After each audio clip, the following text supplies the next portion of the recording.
It is only in our darkest hours that we may discover the true strength of the brilliant light within ourselves that can never, ever be dimmed. Dos Antimata.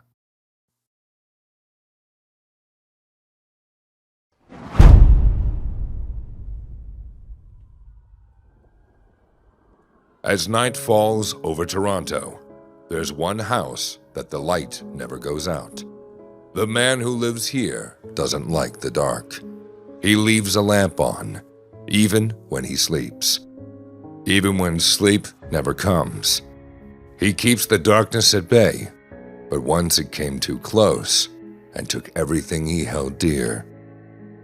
This man holds a rare accomplishment. Fighting in the golden era of heavyweight boxing, he stood as a symbol of unbreakable will. No one, not once, ever knocked him down. I fought 97 times in the most vicious, violent sport on earth, and I survived. But life hits harder than any punch. Today, you'll hear the story of a man who took the heaviest shots both inside the ring and far beyond it.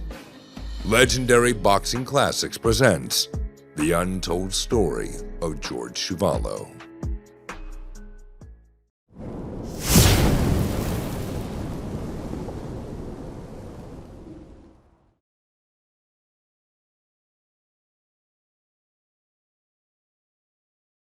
In the mid-1940s, a 7-year-old boy stumbled upon something on a store shelf in Toronto that would change the course of his life.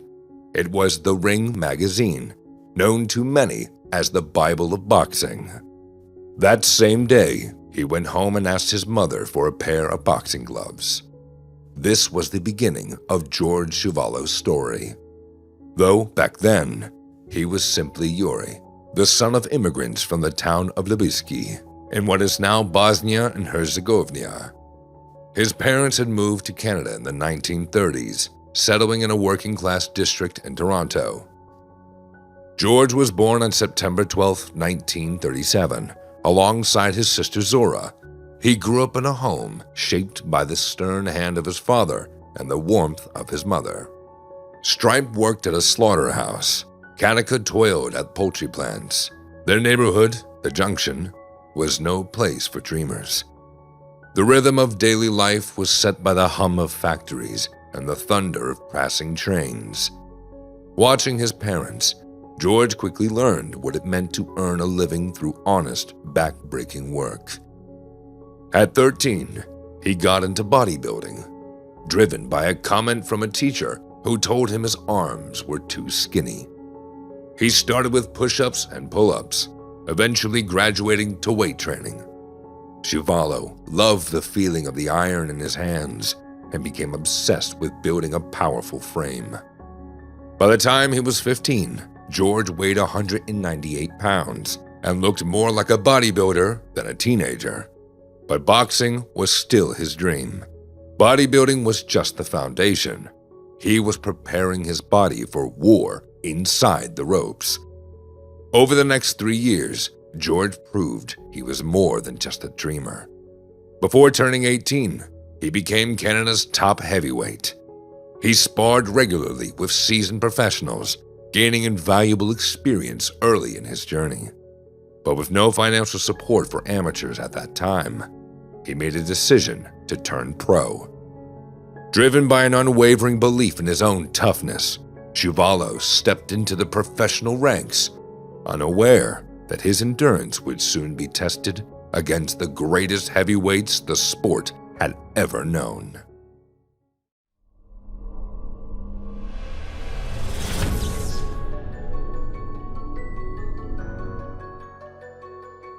A boxer's professional debut is rarely anything remarkable, especially nowadays, when rising prospects are spoon-fed soft opponents for years. But George Chuvalo's case was different. In 1956, a 19-year-old George entered a rookie tournament in Toronto, hosted by the legendary heavyweight Jack Dempsey. This format was brutal. One night, 4 opponents, 4 knockouts required to win. Chuvalo did just that. In the years to come, promoters would abandon this kind of blood sport, realizing it was more profitable to build fighters gradually. But for George, that one-night war was more than a test. It was a sign of things to come. That electric debut didn't mean smooth sailing. Chuvalo suffered losses against veteran fighters with 50 to 60 bouts under their belts. That's when disappointment set in, with the team led by manager Jack Allen and coach Tommy McVeigh. I was wasting my time, Chuvalo recalled. They were trying to turn me into a technical boxer. Lots of jabs, lots of movement. But where was my strength? Where was my right hand? I was leaving it at home. It felt unnatural. My body was made for pressure and aggression, but they had me fighting cautious. I was only sparring 3 rounds in the gym. No wonder I had to conserve energy in real fights.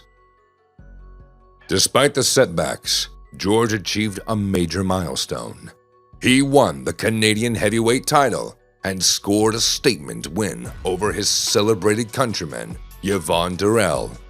But things were still far from stable. With the national title in hand, Chuvalo made his U.S. debut in New York against the more seasoned Pat McMurtry. Beautiful left hook. Right on the button, that shook up McMurtry. He's hurt, and there's a minute and a half to go in round 2. He could end it here. Though he impressed early, he lost by unanimous decision, a defeat that stung more than any before. Losses became a pattern. It got to the point where Chuvalo was soundly defeated by little-known Pete Rademacher, who had only 7 wins to his name.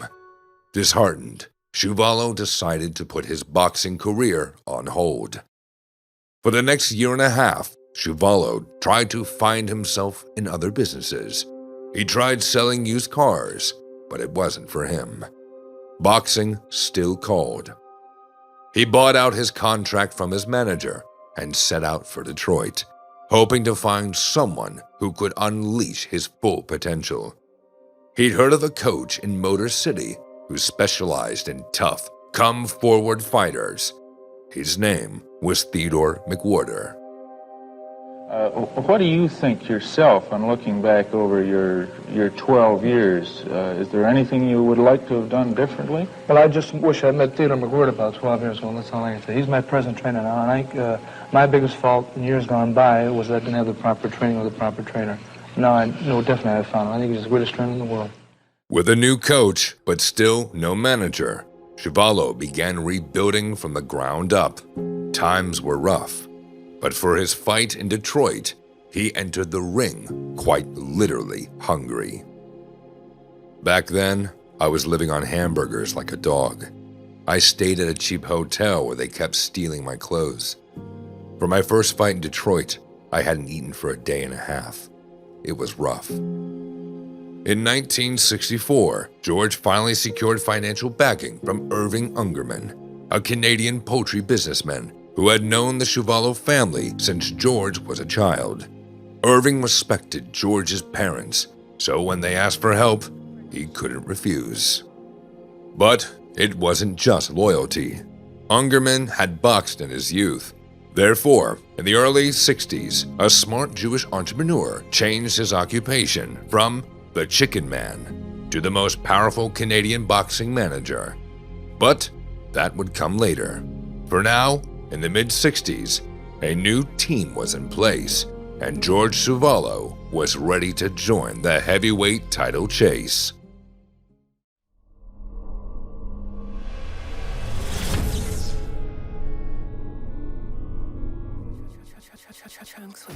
In October 1964, George Chuvalo headlined a major card at Madison Square Garden in New York City, taking on the well-known Doug Jones.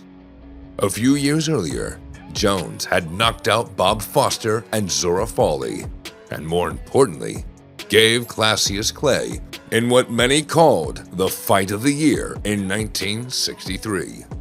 For Chuvalo, this was finally a chance to make a name for himself, but most experts didn't give the rugged Canadian slugger much of a shot.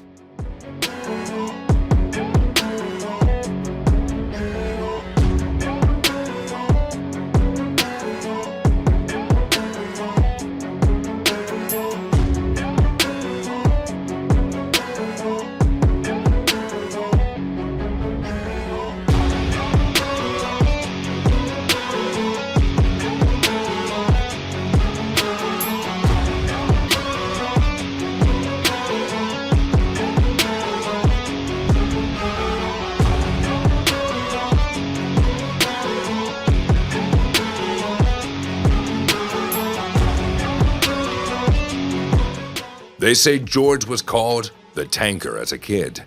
That night, Doug Jones found out why. Chuvalo bulldozed forward, thriving inside the danger zone, and grinded Jones to a pulp, stopping him in the 11th round.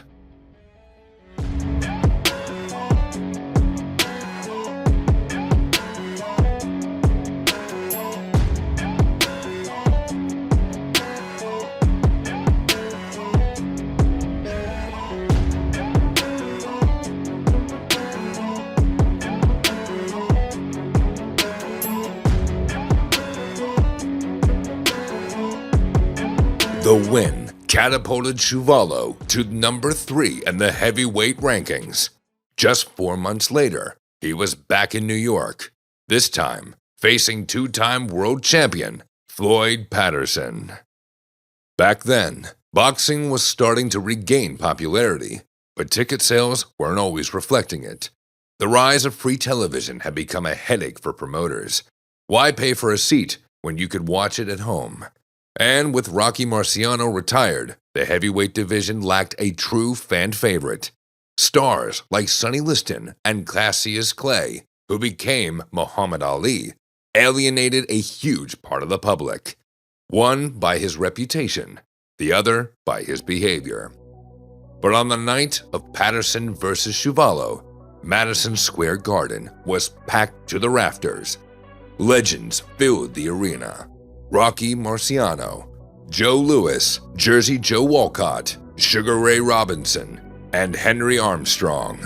It wasn't even a title fight, but the boxing world was buzzing.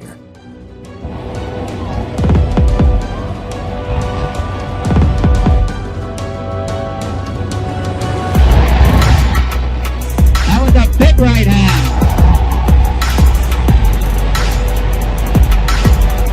Chuvalo's plan? Go to the body, especially the right hand to Patterson's ribs. Floyd would later admit it forced him to move more than he wanted.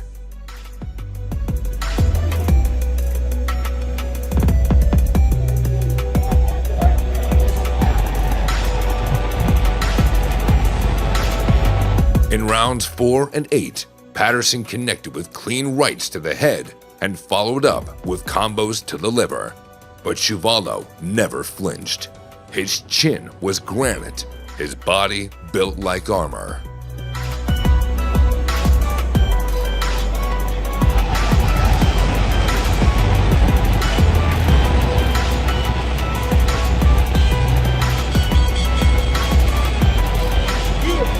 Maneuvering him, and he has the best boxing ability.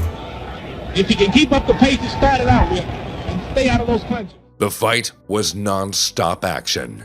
No single punches, just back and forth flurries. When Patterson fired off a 4 or 5 punch combo, Chuvalo answered with body-head combinations of his own. Fighters use combos of 4, 5, or even 6 punches. I believe.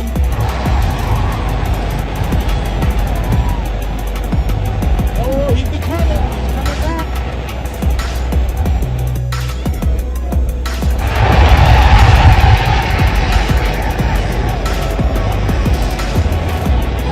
All of those punches connected, but you see George comes back, but he didn't really hit Floyd with a good. By round 10, George unleashed a vicious series of bombs that had the crowd roaring.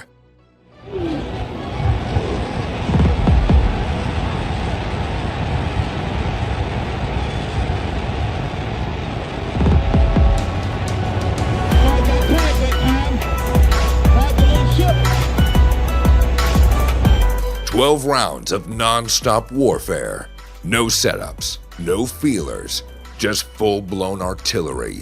That's what the fans had come to see.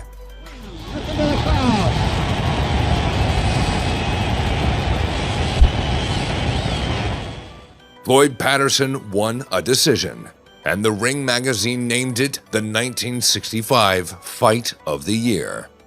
But the respect didn't mean much to George Chuvalo. He'd come so damn close to winning, but in boxing, it's the winner who gets the title shot. Everything changed when Muhammad Ali agreed to rematch with Sonny Liston. The WBA had banned immediate rematch clauses, so the title was declared vacant. In the end, Ernie Terrell claimed the belt after a hard-fought win over Eddie Machen. The unexpected matchup between Terrell and Patterson didn't happen. Floyd decided to wait for the fight with Muhammad Ali. That opened the door for George Chuvalo to step in as the #1 contender in the fight, which took place in Toronto. Now remember, break when I say break and step back cleanly. Shake hands and come out fighting.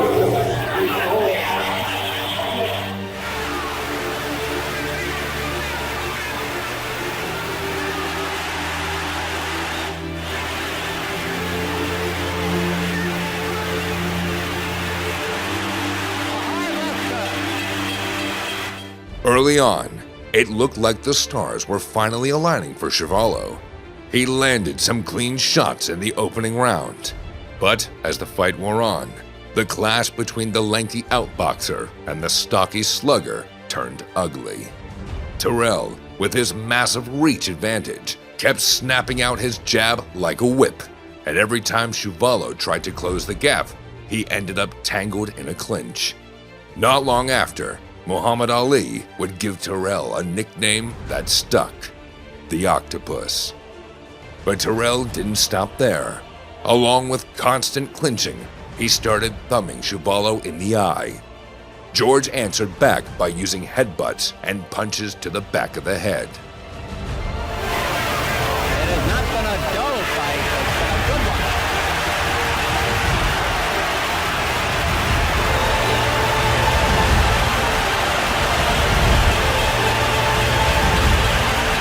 The fight dragged through all 15 rounds, and when it was over, the judges gave the win to Terrell. Chuvalo was furious. He couldn't believe he lost in his own backyard. He turned on his manager, Irving Ungerman, shouting, "I could have expected this anywhere, but not here, not in my own city. How the hell did you let this happen?" His anger was understandable. Rumors had been floating around the boxing world that Terrell's camp had the judges in their pocket. Word was, the business associate Bernard Glickman and manager Julius Isaacson, both allegedly tied to the mob, had met with the officials before the fight and made it very clear who was supposed to win. The message? If Terrell didn't get the decision, the judges might end up feeding the fish in Lake Ontario. George Chuvalo never accepted that loss, and to this day, that fight remains one of the most controversial bouts of boxing's golden era.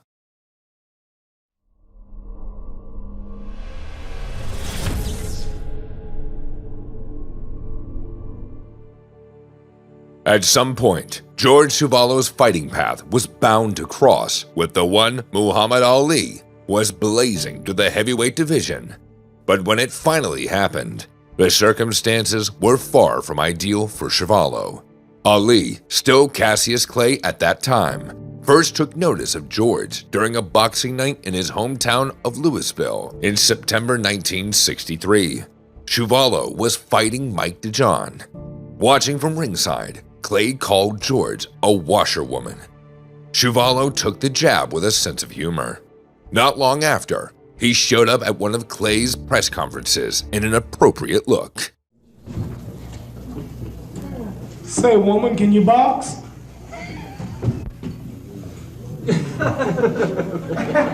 Oh, I wish somebody Boy, them heads, boxing man. gloves. Young whippersnapper. Say, woman, you're gonna get whooped in here right now. I'm tired. Why you keep messing with me? Oh, you welterweight, you. What's wrong, chump? What's all that? What's all that supposed to be? You're supposed to be a Southern gentleman, a man of your word. What's all that supposed to be? Look what you're doing. You don't even live up to your word.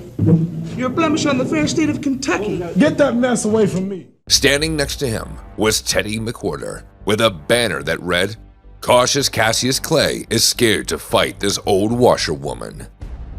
Coming in like the washerwoman, like the real washerwoman, would be cute. And it really went well in Detroit. It really went well in Miami. I embarrassed a lot of folks down there.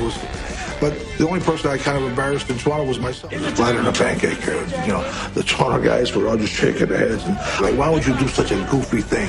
But it seemed like they were stuck in the old days. And I thought I was kind of in keeping with kind of the new way of doing things in this sense. But to openly suggest the fight might have been a setup. But, ironically, the actual bout came when Chuvalo was far from the title contention. Back-to-back losses to Ernie Terrell and little-known Eduardo Carletti had seemingly removed him from the championship picture. What brought him back into it was Terrell himself. He turned down a fight with Ali in Toronto. Chuvalo stepped in on short notice, given only 17 days to prepare for a fight against the best heavyweight in the world. But George didn't care about timelines. From day one, he prided himself on being a guy who would fight anyone, any day of the week. Before the bout, reporters focused on a unique stat in Chuvalo's record. Though he had 34 wins and 11 losses, he'd never been stopped. Not once. He'd never, ever been knocked down before. That caught Ali's attention, especially since he, with his perfect record, had been floored a couple times. Ali stopped by one of George's workouts, watched him pounding the speed bag, and said, "You've never been knocked down? Man." Has any doctor or anybody else ever explained to you just what there is about your head structure that makes you able to take a punch as well as you do? No, not really. From what I understand, though, when a fellow does get hit, if he gets hit on, say, on the point of the chin, and his jaw is weak enough that it goes over, there's a nerve here that apparently shuts off the blood supply. When you hit hard enough in the jaw, and your jaw goes over and it shuts off the blood supply, it's supposed to click, and the blood supply is stopped, and you black out temporarily, or for 10 seconds, 12 seconds, or 7, what the case may be. Bookmakers had Chuvalo as a 7-1 underdog, and the press predicted that Ali would be the first man to stop the Iron Chin Canadian. The champion has a stunning type of grab. Some fighters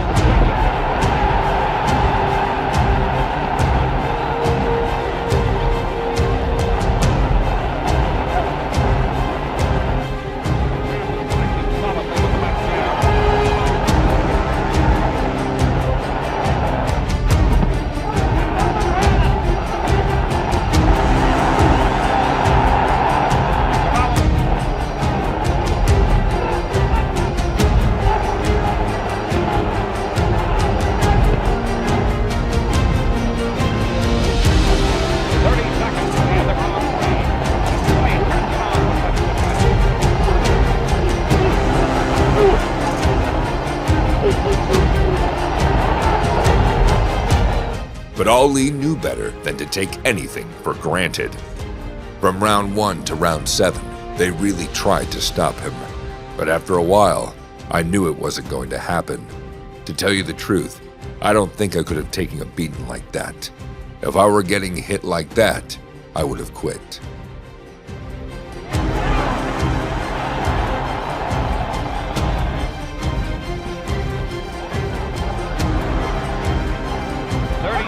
left in the round.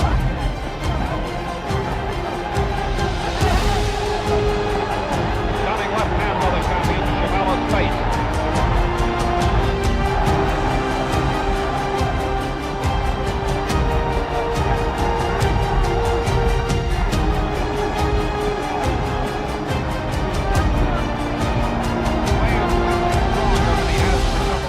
Chuvalo clearly lost the fight, without a doubt. It was the worst beating of his career, but the knockout everyone predicted, it never came. Afterwards, Ali would say that George was the toughest man he faced to that point. So what was the secret behind Chuvalo's incredible durability? He explained it best himself. Physically, that you're born with, that enable you to do certain things better sometimes than some other people. Physically, when I look at myself and I try to analyze it, one of the reasons is I have a very short neck. When you have a short neck, that works to your advantage. And why? If I had a neck like a stack of dimes, and I got hit with a punch, my brain would be more liable to reverberate, more liable to be rattled. I think I still have a pretty thick neck, but when I was younger, I had a thicker neck. I used to work a lot at developing my neck muscles, my whole shoulder girdle. I used to also chew a lot of bubble gum, double bubble or whatever. I used to have protruding jaw muscles when I was younger, not so much when I'm older. And plus, I have a bigger head than most guys. I think I have a fairly thick skull. I think that helps. I mean, it only stands to reason if you have a small head, not going to be able to take the same kind of shot, not because your bone structure isn't there. It's a better fighter defensively than I was ever given credit for. To be honest with you, if I could pat myself on the back that way, people say, "Why are you kidding? You a defensive fighter?" Yeah, I hit very few punches on the vulnerable parts of my jaw, of my cranium. I most times when I got hit in the head, which is higher up, I wouldn't take many punches on more or less the vulnerable parts of my cranium, so to speak. So I got hit higher on the head most of my shots in. Still, George did not succeed in ending his career without early defeats. One of these fights took place in July 1967 in New York. Chuvalo got in the way of Smokin' Joe Frazier.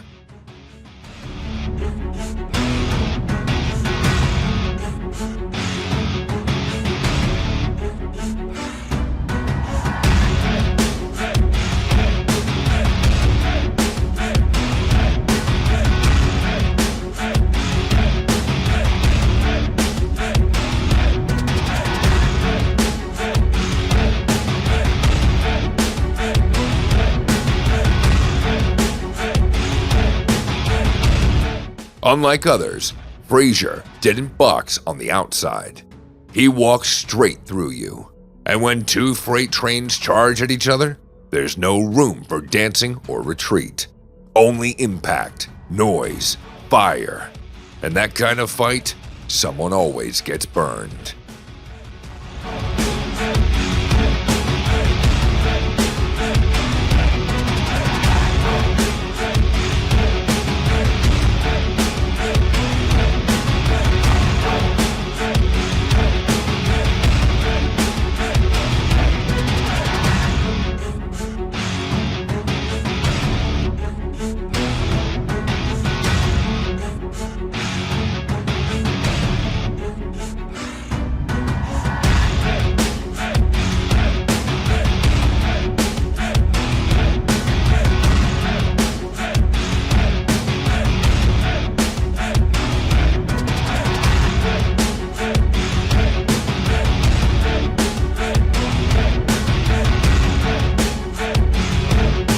Chuvalo was used to his face being banged up after a bout, cuts, swelling, and bruises. But this time, he suffered an injury that nearly cost him his vision. A brutal left hook from Frazier shattered the orbital bone around his eye.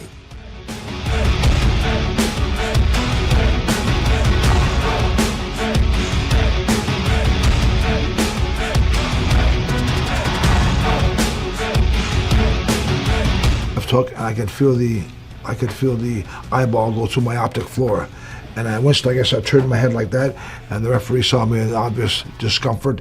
He stopped the fight. Actually, I was fortunate that he did, because if he didn't, I would have been blind in that eye. Frazier became the first man to stop Chuvalo, but even he couldn't put him on the canvas. After the fight, George underwent surgery. Doctors placed his eye on a piece of silicone plastic to hold it in place. With that fragile support behind his eye, Chuvalo went on to fight for 11 more years, 30 more bouts. He only lost 4 of them. In twilight of his career, George remained a solid contender, only losing to the sports elite. Buster Mathis, Jimmy Ellis, George Foreman, and Muhammad Ali. Big George Foreman became just the second man to stop Chuvalo, but even that monstrous puncher couldn't knock him down. And again, Chuvalo's best is his left hook, and he got that in.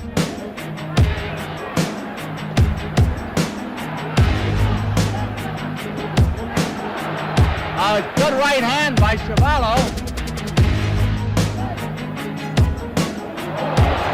Chuvalo staggered. Chuvalo has never been off his feet. 2 minutes left in the round.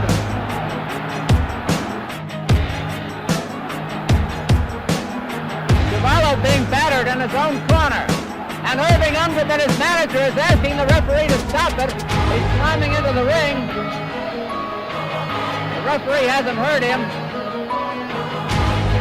It's all over. It's all over. Chuvalo earned respect as a gatekeeper, but he despised the label. After the Frazier loss, a reporter asked whether it was time to retire.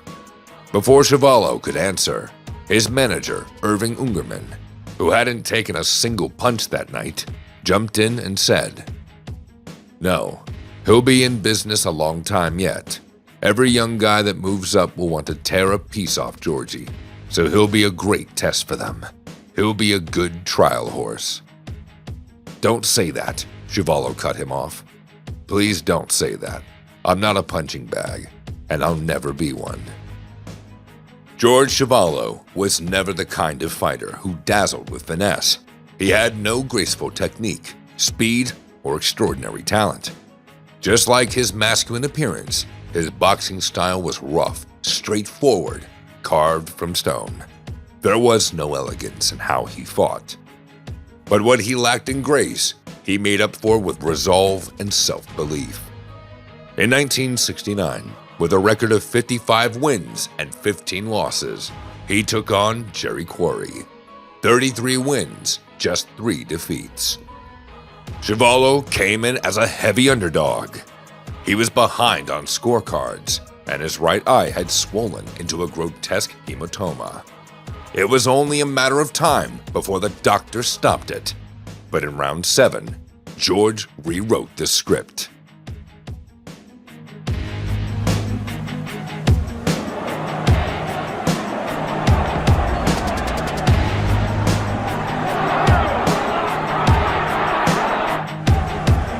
Now Chuvalo seems to be hurt.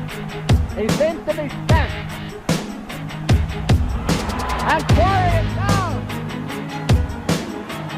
Quarry taking the mandatory 8 count. 10 seconds to go in round 7. Oh no! Oh no! There's going to be a dispute over this. Quarry. His last major fight came in 1972, a rematch with Muhammad Ali. It played out much like the first. The only real difference was that George was no longer in his prime. After 4 more bouts, he hung up the gloves in 1973. But 4 years later, he made one final comeback to reclaim the Canadian heavyweight title. But in December of 1978, he retired for good, remembered as one of the toughest men of boxing's golden age. George Chuvalo fought Muhammad Ali for 27 rounds, took the best shots of Joe Frazier and George Foreman, and still, no one ever knocked him down. But George Chuvalo's hardest fight would come outside the ring.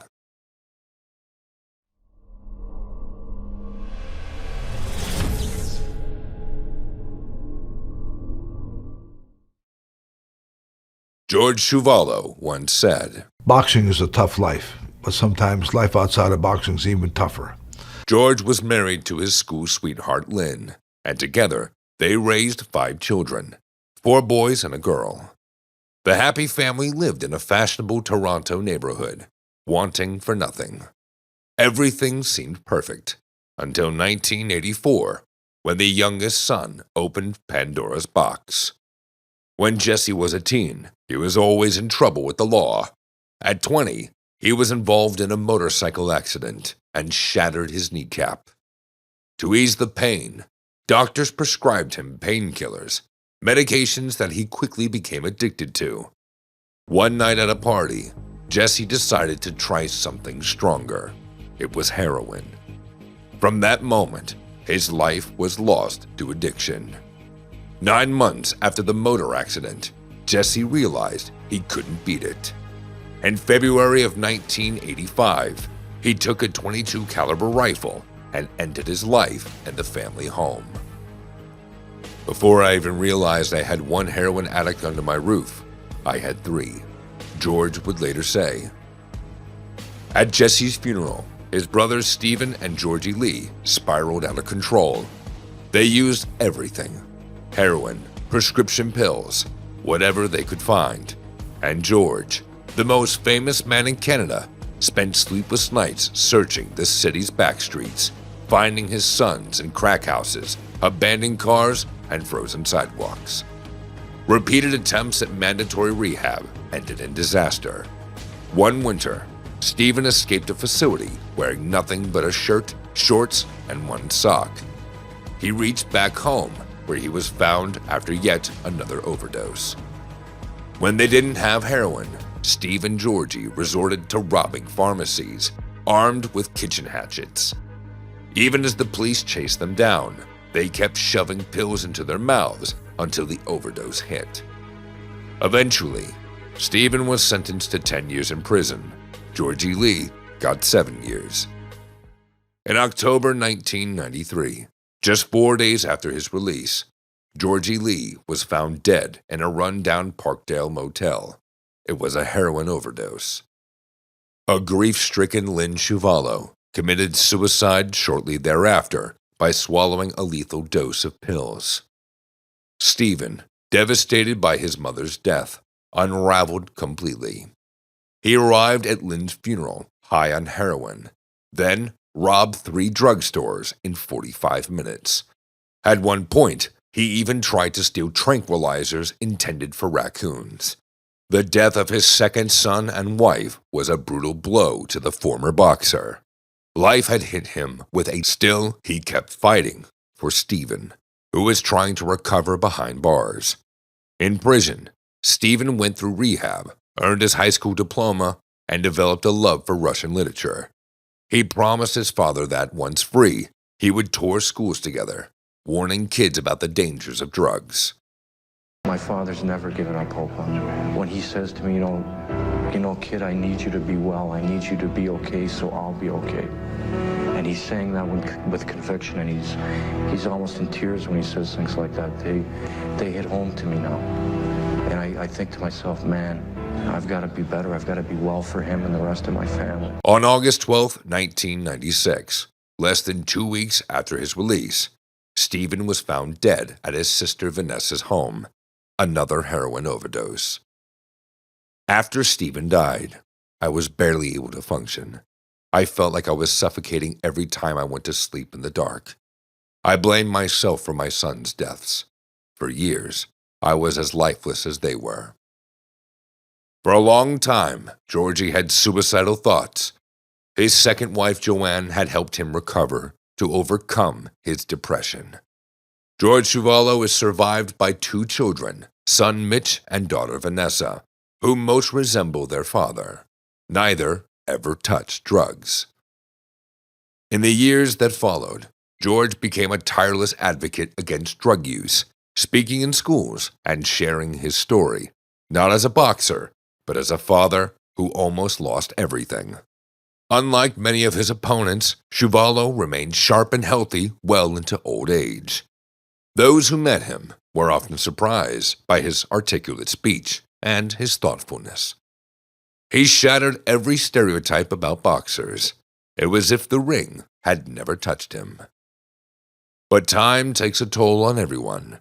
George, now 88, has been diagnosed with dementia. But considering his advanced age, it seems more like the price of time than the price of punches. Now his children and grandchildren take care of him. They don't want the world to see him frail. They want people to remember the gentle giant who never let the light of hope go out. The story of George Chuvalo is not just the tale of a boxer. This is the story of a man whom life struck harder than any fighter ever could. A story that reminds us, even the toughest stone can crack. Even the strongest steel can bend. But some men are built to endure.